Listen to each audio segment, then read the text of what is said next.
So why do I choose Singapore as my interviewee subject? So first is the English is frequently used as a second language in the outer circle professional, academic and administrative reasons. And the second one is Singapore's bilingual and multicultural language policy provides an interesting context for studying language learning, usage and identity. And third is Singapore's diverse ethnic composition include Chinese, Malay, Indian, and Eurasian communities, offers a rich array of experience and perspective to explore. Can you explain how is it that Singapore Standard English different from Singapore Standard English? Singapore Standard English and what other Standard English?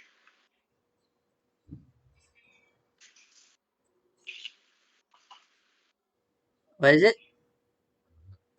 You said compare Singapore's Standard English, right? To what other Standard English? The British Standard English. Mm, Going back to, say, primary school and secondary school, I wouldn't say there is too much of a difference, seeing as our education system is a bit more based on the UK system. However, where it diverges is in its everyday speaking, I would say.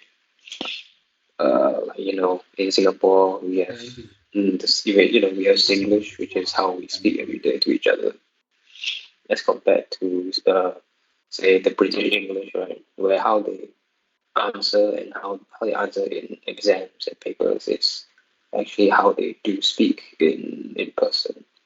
So I would say that's where it diverges quite a bit due to their homogeneous society, whereas ours is incredibly multiracial, and you get influences from everywhere, thus changing the way we speak. But for standard tests and such, I don't think there's too much of a difference. The next part is the reaction of expanding power of English Singapore. Language shift. The expanding power of English has led to a gradual shift away from other languages towards English as the dominant language in various domains like education, business, and media. And second one is the language policy. Singaporean language policies promote bilingualism and preserve cultural heritage, reflecting the commitment to linguistic diversity and multiculturalism while emphasizing the importance of English proficiency.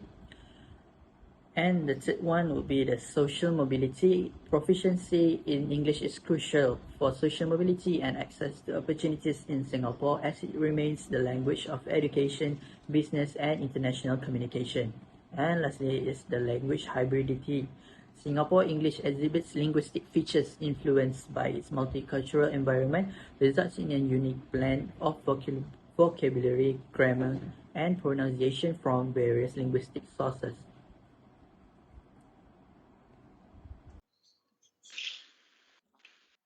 Okay, onto the second question. Can you share some examples of Singaporean words or phrase commonly used in your English conversation? The usual lah, then, or siang, or like, lah, that kind of thing. Very common. I'm sure even in Malaysia, there's quite a bit of that. And, seeing as geographically it's so close, there's a lot of crossover there. But I suppose I'm a bit of an exception. I don't really have a lot of Singlish words to use. I just have a bit of the more basic ones. But yeah, that's about it. On to the next part, which is the history of Singapore English. In the 19th century, English was introduced to Singapore during British colonial rule, becoming the language of administration, commerce, and education. Next one is the multilingual society. Despite English official status, Singapore has always been a multilingual with various languages spoken by different ethnic communities. And the third one is the language policy. After gaining independence on 1965, which is the post-independence, Singapore implemented the policies promoting English as the common language while preserving cultural heritage languages through bilingual education. And the fourth one is the economic role. Proficiency in English has played a crucial role in Singapore's economic development, attracting foreign investment and fostering international trade. Next is the Singapore's English. Over time, English in Singapore developed its own unique characteristic known as Singlish, reflecting the country's diverse linguistic landscape. And last is the modern context. Today, English remains the dominant language in education, government, business, and media, with efforts to promote standard English alongside the recognition of Singlish as a cultural maker.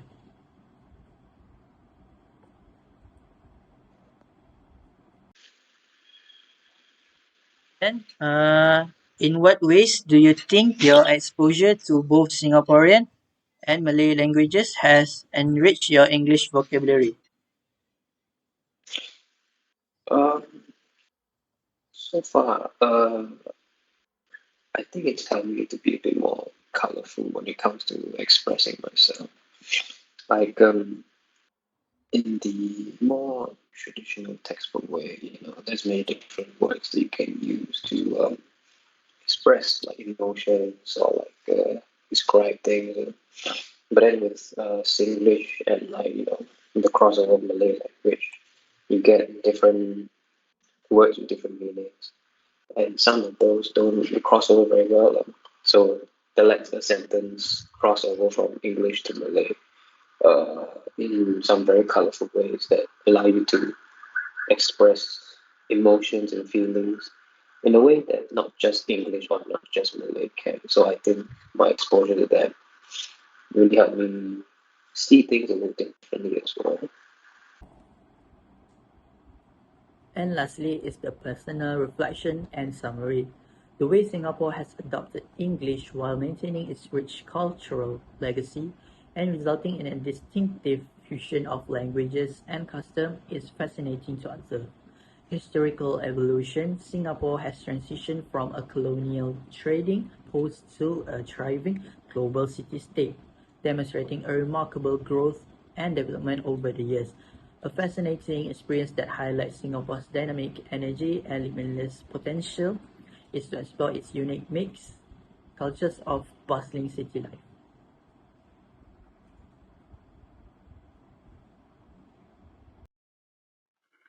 Assalamualaikum and hello. Today we are going to explore Pakistan English, a language that reflects the country's history, culture, and personal experience. Join me as we look into why I have chosen this topic, break down its vocabulary, discuss how people are reacting to its increasing popularity, trace its historical roots, and share my own thoughts on the subject. Let's start with the question, why Pakistan English? Pakistan holds a special place in my heart due to its rich history, diverse cultures, and stunning landscapes. As someone deeply passionate about language and culture, I was drawn to the unique linguistic landscape of Pakistan. The resilience and adaptability of the Burmese people, inspired by Myanmar's journey, sparked my curiosity about Pakistan's own linguistic evolution. Now, let's dive into the lexical features of Pakistan English. This fascinating blend of influences from British English, regional languages, and indigenous vocabulary creates a linguistic tapestry that is uniquely Pakistani. From borrowed words to colloquial expressions and hybrid vocabulary, Pakistan English reflects the country's rich cultural heritage and linguistic diversity. But how do people react to the expanding power of Pakistan English? Some view it with pride, seeing it as a reflection of national identity and resilience. Others express concerns about standardization and cultural impact. This diversity of reactions underscores the complex interplay of language, culture, and identity in Pakistan. To understand Pakistan English, we must explore its historical roots, from colonial legacies to post-independence language policies. English has played a pivotal role in shaping Pakistan's linguistic landscape. Despite tensions between English and Urdu advocates, Pakistan's journey embodies a balance between tradition and modernity, local identity and global integration. Finally, let me share my personal reflections on Pakistan English. Through this exploration, I have learned valuable lessons about cherishing heritage, embracing change, and seeking harmony amidst diversity. Pakistan represents resilience, diversity, and hope for the future, inspiring us to celebrate our linguistic and cultural richness. In conclusion, Pakistan English is more than just a language. It's a reflection of Pakistan's vibrant culture, complex history, and enduring spirit. Thank you for joining me on this enlightening journey. Shukriya and Huda. Interview late night like this. Yeah. Problem. I now just free. Whole Uh, day I'm working. okay. Could we just start the interview? Yeah, okay. Okay. So I'll be asking the first question and you just answer, okay? Okay. Okay. First question is, could you provide examples of Pakistani words or phrases frequently incorporated into your English conversations? Okay. In casual conversation, we often use words like chalo, let's go. In English, let's go. Or phrases like inshallah, if Allah wills. Same lesson in English. Oh, okay. So that's it, okay? Yeah. Okay. So for the second question, is Yeah. English being taught as a subject syllabus in your country, Pakistan? Yeah. Yes. English is typically part the school curriculum in Pakistan, so as a subject from early education. Oh, okay. And for the third question, how often do you speak English in your daily life?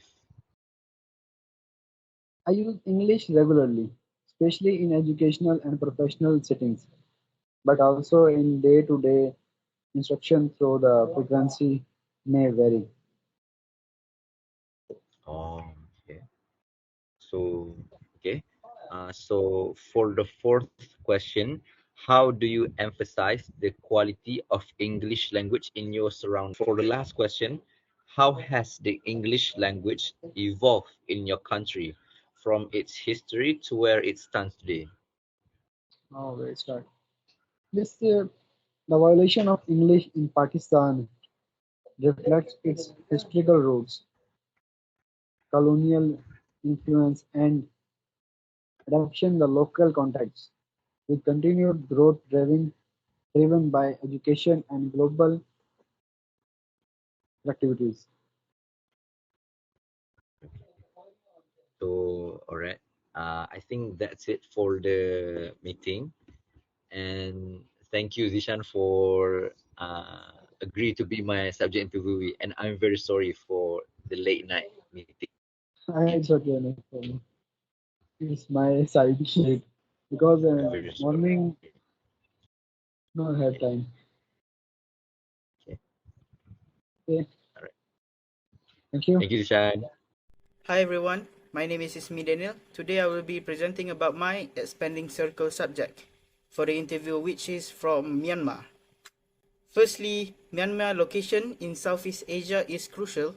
It's situated in a region where languages and culture intersect, making it a fascinating place to study language dynamics. Secondly, Myanmar itself has a rich linguistic landscape. While Burmese is the official language, English has been gaining importance in various aspects of life, such as education, business, and tourism. This increased significance of English is influenced by political and economic change in the country. Thirdly, Myanmar's history and connection with neighboring countries like Malaysia offer insights into cross-cultural influences on language use. So why Myanmar?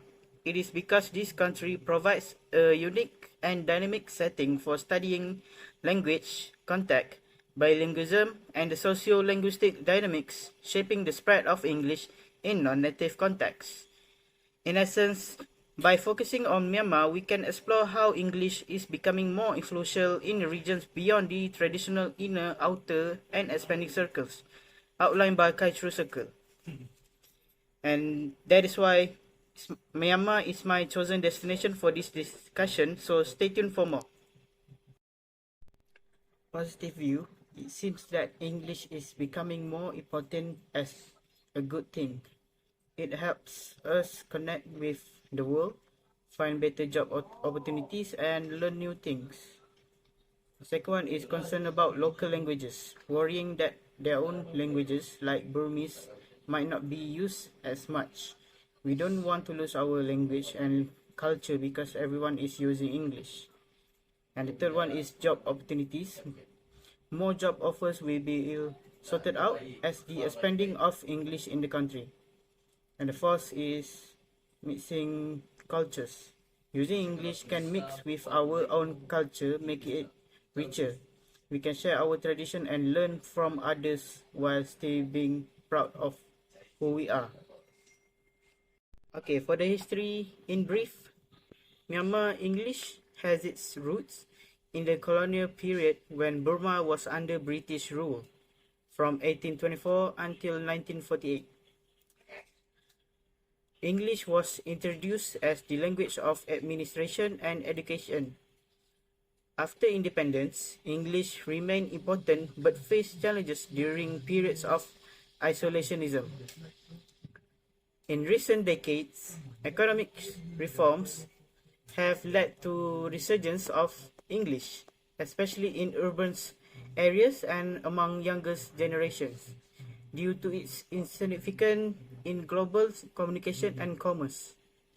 Has the English language evolved in your country from its history to where it stands today?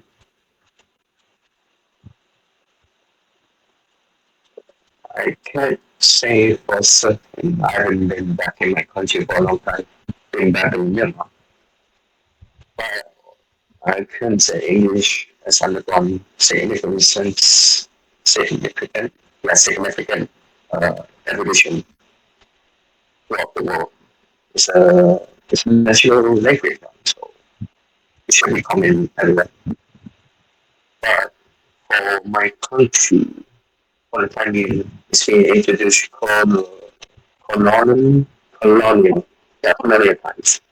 And thanks to becoming a vital language for education, business, and communication. So today, English proficiency is increasingly valuable, and it's become more integrated into daily life, reflecting our globalized society.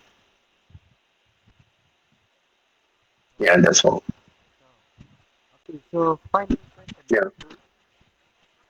So how do you personally feel about the growing dominance of English in your country?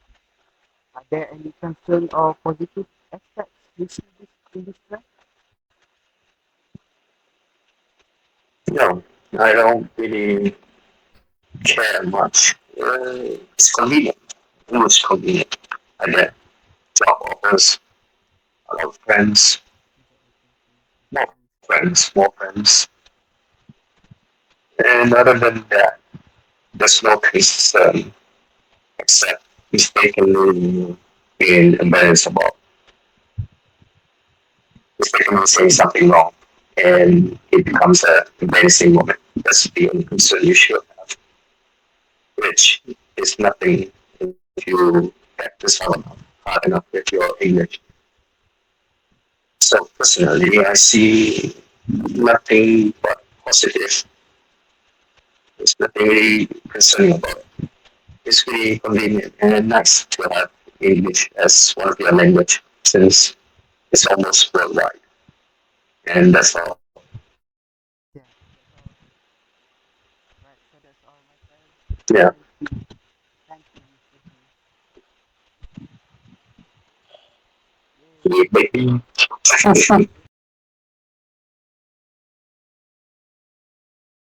First question. Can you share some examples of Burmese words or phrases commonly used in your English conversation? Sure. in Myanmar, it's quite common to incorporate Burmese word like moringa, a traditional fish that we have on Myanmar. We occasionally cook some for our co-workers that I work in the factory. Usually I use these words in something like want to have some moringa or same. Same means eating. When it's lunchtime, we will all together say same as an indication of where we're going for lunch. And that's all.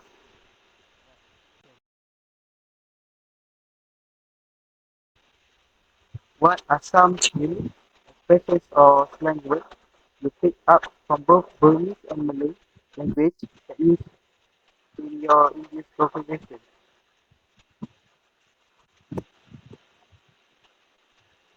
Hmm. Although it's often used expression like mengaba. Mengaba usually another word for good morning or afternoon or whatever. A way to greet someone. Whereas Malaysians is Assalamualaikum, but for us non-Muslim use upper kaba. And some Malay words I pick up on is makan, another word for lunch that we use. And other than that,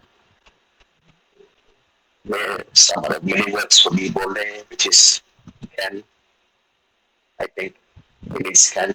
This expression that add a colorful touch to English conversation, I guess, and reflect the multicultural influence in my language use. Myanmar holds a special place due to its rich history, diverse cultures, and stunning landscapes. Exploring the history of Myanmar English reveals resilience and adaptability among the Burmese people. Inspired by Myanmar's journey of embracing English for connectivity while preserving local language and cultures, Myanmar represents a balance between tradition and modernity, local identity and global integration. The country embodies resilience, diversity, and hope for the future. Lessons from Myanmar include cherishing heritage, embracing change, and seeking harmony amidst diversity. Assalamualaikum warahmatullahi wabarakatuh. My name is MUSTAQIM from class DC 5D, and this is the Voel presentation in lexical differences and comparison, and I've chosen the country Indonesia. Alright, so moving on to our first topic. I've chosen an interviewee named Rehana Riswari. She is 22 years old and she is an university student from Indonesia. Moving on to the next topic. Why have I chosen the country Indonesia? This is because Indonesia is known for its linguistic diversity, with hundreds of languages spoken across its archipelago. This aligns with culture's concept of the expanding circle, where English is used as a language in multilingual settings.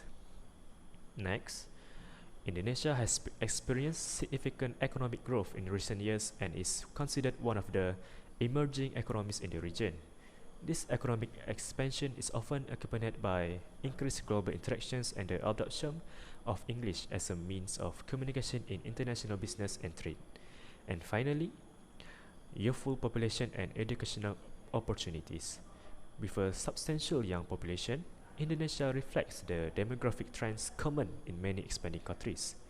The youth play a crucial role in shaping the future and understanding their experiences with English language education.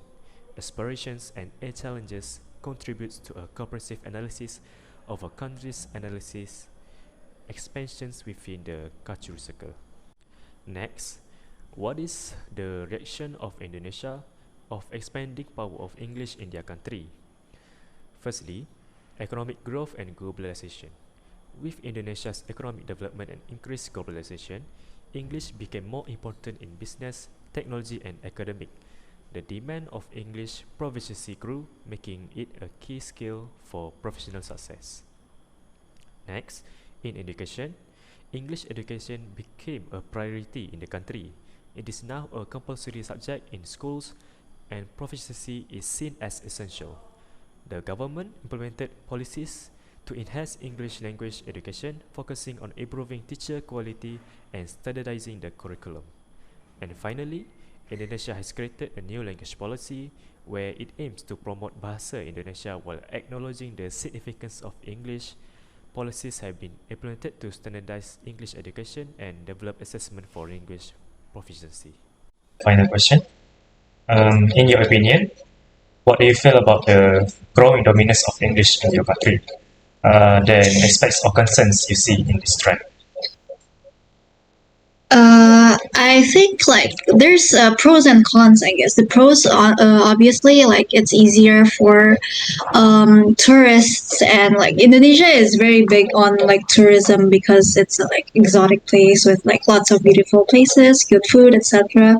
So a lot of tourists do come here and are interested in coming to Indonesia. So like having English language like become something more common is a good thing because it's easier for tourists to be able to like ask stuff here and etc. But then again, the more people like learn English, the less less people are interested in learning the traditional languages because in Indonesia there's not only Indonesian, there's like Sundanese, Balinese, Javanese. There's like so many different like languages in different areas, and less and less people are learning those because they mostly just learn English and that's it. you know, like they prefer learning languages from other countries compared to like learning languages from our own country. And I'm actually one of the people who are partially guilty of that. Like I'm not very fluent in my own language, which is Sundanese. I'm not very fluent at it. I understand, but like I cannot speak it very fluently or very politely. It's very like the Sundanese I speak is very like usually the type that is like the words that are said to between friends, not between elders or like people who are older than you. So it's not very polite. Moving on to our next topic, the lexical of Indonesian English. For example, there is a word in Indonesia which is known as kagok, which is a slang in Indonesia where it does not have a direct meaning in English. But it is used in Indonesia where you are in a situation where you are almost done doing something. And next, Indonesians also use words such as kaya or tuh in their English conversation when speaking with a fellow Indonesian. Next, can you recall any memories where the vocabulary differences between Indonesian and English cause misunderstandings or funny moments? Yeah, there's a lot of words in Indonesian that does not have, maybe not a lot, there are a few words in Indonesian that don't have a direct translation to English. For example, like, let's say the word kagok. Kagok is a slang in Indonesia. I don't know if it's slang or it's an actual word. I'm not sure actually. But it's a word you use when like, oh, you're doing something and you're almost done, but you're not done yet, and you say "ntar kagok," like you're not done yet. You know, there's not really a word in English for that. So like sometimes it's when you're speaking like, oh, can you wait for a moment? Kayak I want to say like I'm like gue like a kagok, like you cannot really translate it in English, and it's because sometimes it causes like misunderstanding. Like I say kagok and the person doesn't understand. Next, the history of Indonesian English. In the years since under the 19th, English started to be used in Indonesia when the Dutch was doing the trade there. Then, during World War II, the Japanese came, but English is still continued to be important for talking with the world. After independence, which is the 1945 and onwards, Indonesia became its own country where they pick Bahasa Indonesia as the main language for everyone, but English stayed important for international stuff like talking to other countries and for school. And Third, more recently, which is 1980s until now, Indonesia got richer in the culture, and people started to use English more for business, technology, and school. And learning English became a big deal in the country, and the government made rules to make English teaching better in schools. And finally, nowadays, learning English became very important in Indonesia. Learning English is seen as really important for jobs and doing well in school. They teach it in schools, and the government wants to make sure the people are good at English. Have you noticed any difference between English spoken in Indonesia and other English languages? Yeah, there's a pretty. I guess it depends on the level of education.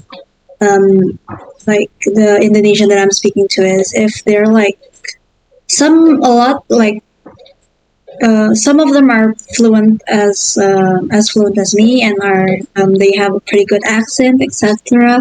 But there are a lot of Indonesians who speak English quite badly. Like they understand it, they can speak it, but it's like sometimes it's hard to understand, or the grammar is all over the place, or it's just like not nice to hear. Like the accent is, you can hear the Indonesian accent coming through. That's I guess the big difference between Indonesian English and like English, I guess. Moving on to the summary of Indonesian English. The history of English in Indonesia is a journey from colonial influences to modern day globalization. English became relevant during the colonial period and continued to be important in international interactions. Post-independence, Bahasa Indonesia was chosen as the national language, but English retained significance in diplomacy and education. With economic growth and globalization, English gained prominence in business and academia. The government emphasized English education, and the language became ingrained in daily life through media. Indonesian English exhibits variations influenced by local languages. And finally, my personal reflection of Indonesian English. Indonesia's response to the expanding influence of English reflect the nation's adaptability and recognition of the language importance in the globalized world. The commitment to Bahasa Indonesia as the national language, alongside the integration of English for international communication, showcases a balance between preserving cultural identity and engaging with the broader global community. Overall, Indonesia's journeys with English reflects a strategic embrace of linguistic diversity and global connectivity for the nation's progress. This is all from me. I'm ZUL-ILHAM. Thank you for watching.